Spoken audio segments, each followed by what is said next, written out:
Good evening all of you. I hope you are good and well. आज तो मैंने एक भारत के किसानों के ऊपर स्टडी करी थी, तो मुझे काफ़ी निराशा हुई।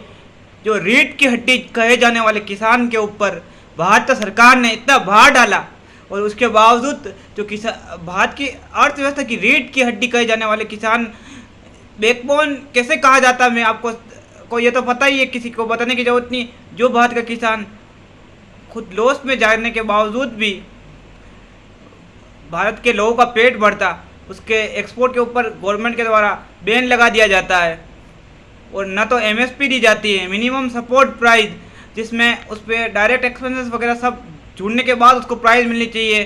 तो मेरा ये मानना है कि जो आप पीएम किसान निधि योजना जो काफ़ी हद तक कम है, इसको भी बढ़ा सकते थे। 24-25 हज़ार रुपये से आप डीबीटी कर दो, तो जो छोटे किसान हैं उसकी आर्थिक स्थिति सुदृढ़ हो सकती है। और साथ साथ मैं ये कहना चाहूँगा कि जो फसल बीमा है वो भी क्राइटेरिया अच्छा नहीं है, तो पूरी तरीके से फसल बीमा भी कवर नहीं किया जाता, ना टाइम पे मिलता है। मेरा सभी किसान भाइयों से निवेदन है कि आप सुन रहे हो तो आप कार्यालय में जाके इसके खिलाफ घेराव करने की तैयारी करें, क्योंकि अगर किसान को इसी तरह से लूटा गया तो भारत की अर्थव्यवस्था आपने कभी सुना है कि 50% लॉस हो जाने के बाद ही कृषि बीमा पास होता है, जबकि बड़े बड़े उद्योगों में ऐसा नहीं होता। 10% 20% अगर लॉस हो जाता है तो भी उसका मुआवजा सरकार के द्वारा दिया जाता है। तो मेरा मानना है कि भारत की रीढ़ की हड्डी कही जाने वाली खेती, जो किसानी फार्मिंग, कम से कम उसको लॉस में जाने का काम भारत सरकार ने किया है।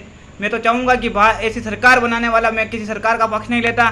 जो rules and regular Swaminathan committee की जो रिपोर्ट है, अभी तक भारत के संविधान में जो में भी स्वामीनाथन ने दिया गया, लेकिन अभी तक उसको लागू नहीं किया गया, वो भी पूरी तरीके से लागू कर दी जानी चाहिए। और सभी किसानों को भी SC/ST को जो 70% छूट जाती है, जनरल कास्ट को भी वो 90% छूट दी जानी चाहिए, क्योंकि जनरल कास्ट को रिजर्वेशन नहीं दिया गया है। इसके कारण मैं कहूँगा कि वो सभी फार्मर्स को इसमें इंक्लूड करे 70 to 80%। और अतिरिक्त उसके अगर इनकम टैक्स का स्लैब अगर कम आ रही है और वो उसके 10 लाख से कम इनकम है, तो उसको भी 45 या 50,000 तक अनुदान गवर्नमेंट के द्वारा दिया जाना चाहिए। क्योंकि भारत सरकार को solar panel, green house, poly house, agri से जुड़ी जो भी इंडस्ट्रीज़ है उसके ऊपर काफ़ी ध्यान देने की ज़रूरत है, क्योंकि ये इंडस्ट्री से जुड़ी हुई चीज़ें हैं और इंडस्ट्री से डायरेक्ट कनेक्ट करती है। तो मेरा मानना, अगर इसमें कवर किया जाएगा तो भारत की अर्थव्यवस्था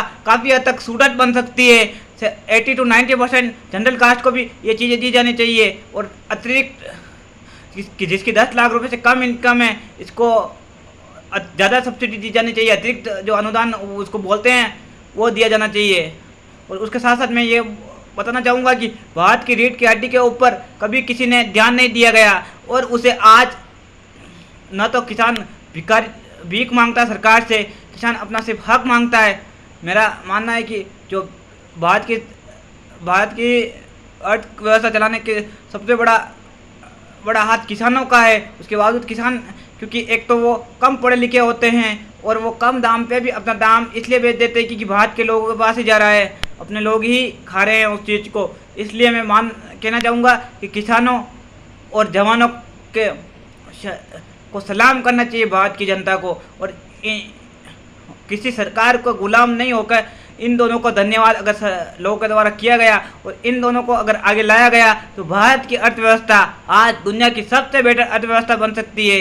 क्योंकि आज हर आदमी के पास खेत है, ज़मीन है, लेकिन उसका कोई यूज़ नहीं है, वो यूज़लेस पड़ी है, उसके ऊपर ध्यान नहीं दिया जा रहा। गवर्नमेंट की तरफ से उसको अतिरिक्त सब्सिडाइज नहीं प्रदान की जा रही जो बाहर के देशों में की जाती है। मेरा मानना है कि ऐसा अगर किया जाए तो भारत की अर्थव्यवस्था काफ़ी दुनिया की अर्थव्यवस्था से और अच्छी बन सकती है। और भारत की अर्थव्यवस्था में रोजगार को लेकर काफ़ी हद तक परेशानी का सामना अभी कोविड के बाद लोगों को करना पड़ रहा है। तो ये रोजगार से जुड़ा सबसे मुख्य स्रोत खेती को ही, और खेती के साथ साथ एग्री इंडस्ट्री लग जाएगी, या फिर फार्मिंग के साथ साथ बागवानी या फिर पशुपालन साथ में जोड़ के इसको अतिरिक्त लोगों को एक नरेगा के तहत इसमें ले लिया जाए, और इसको भी बड़े बड़े फार्मर को या छोटे छोटे फार्मर को वर्किंग कैपिटल प्रोवाइड की जाए, तो भारत की कृषि काफ़ी हद तक बेटर हो सकती है।